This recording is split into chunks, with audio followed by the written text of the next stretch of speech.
le flash d'information. On démarre l'actualité avec cette attaque du bus à Yarar. On démarre avec, bien sûr, parce que ça fait l'actualité au Sénégal. Alors, retenez que plusieurs suspects ont été interpellés hier par donc les hommes du général Moussa Fall. Un bus Tata 65 de type attaqué à Yarar et qui a fait 2 morts, je rappelle.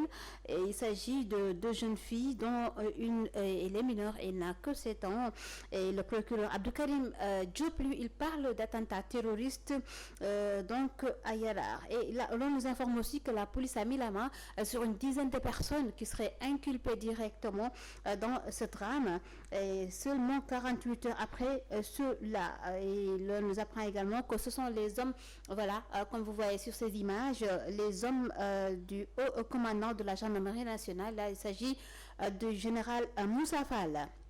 Et après cette information, on en arrive à l'affaire Juan Branco. Lui également, il devrait la chronique ces jours-ci, la traque de l'avocat franco-espagnol et ses complices qui se poursuit toujours au Sénégal, bien sûr avec la complicité de la régie et l'avocat Juan Branco qui a réussi à donc entrer au Sénégal malgré le mandat d'arrêt émis contre sa personne.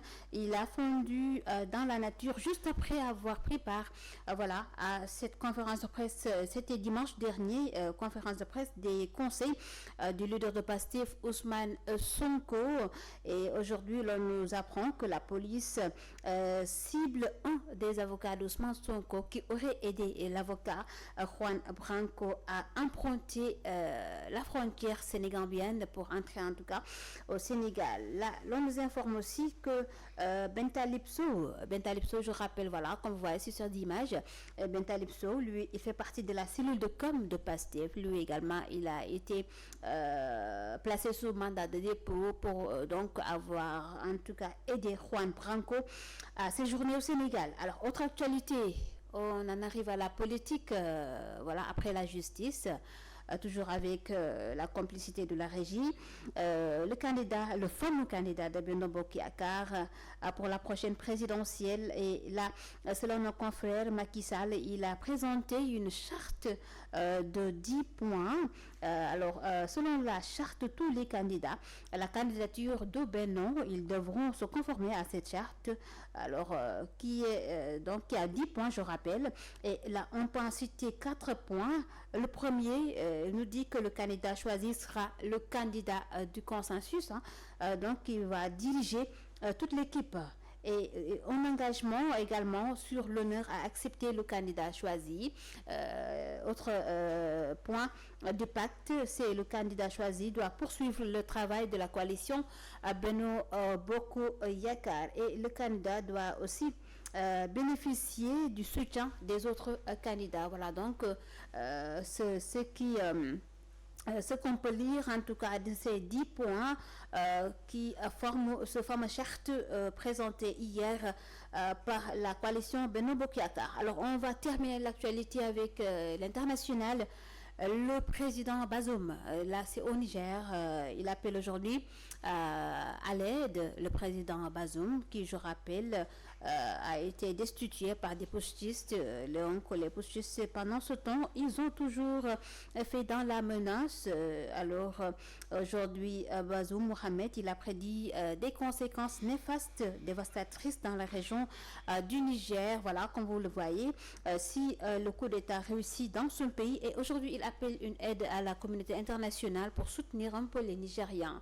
Alors en bref rek voilà dañ koy tënk ci wolof mi ngi noonu tënkum xibaar yi comme nañu ko waxee rek ci ndoxteel gi ci français lañ ca mën a jàpp bu ñu ñëwee rek ci lu jëm ci coowal attentat bi amoon ca douane bu Yaraax ab bus Tata numéro 65 te ñu rek attaqué woon ko ak lii di ay cocktail molotov te ñu xamal ne teg nañu loxo lu toll ci fukki nit ñi leen teg loxo nag ci njàppandalu loolu rek ñi ànd ak général Moussa Fall gendarmerie nationale ñoom nag teg nañu loxo lu toll ci fukki nit. Je rappelle bien que Abdou Karim Diop di procureur de la République dafa lancé woon rek appel à témoignage maanaam képp ku gis la fa xew am nga droit dem signaler wu ngir rek mën a témoigner ñu mën a rek gën a yombal liggéey bi ñii di takk der yi. Alors tey nag ñu ñuy wax ni teg nañ loxo pour le moment en tout cas une dizaine de personnes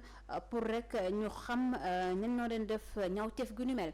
Leneen ci tënkum xibaar yi di coowal Juan Branco je rappelle di avocat di kenn ci avocat Ousmane Sonko moom nag di avocat français franco-espagnol ñu ngi wax ni ba tey nag yoon ma ngi koy topp gannaaw ba ñu émettre lii di rek mandat d'arrêt contre sa personne ñu tere woon ko dugg ci biir réew mi wante dañoo gis ni rek mi ngi fi ba tey loolee tax na rek ba tey justice réew bu Sénégal lancé ab traque jëmale ko ci moom maanaam di ko wër koo gis nag des ko signalé moom kii di Juan Branco loolee itam ñu ngi wax ni kenn ci avocat Ousmane Sonko yi waxuñu nag turam moom rek dañ koy suspecté ni dafa jàppale kii di Juan Branco ba mu mun a dugg ci réew mi mu jaaree ko ci frontière bu Gambie keneen itam ka nga xam ni mu nga ci loxo yoon nañ ko sax def su mandat de dépôt moo di Ben Talib Sow moom nag bokk ci cellule comme bu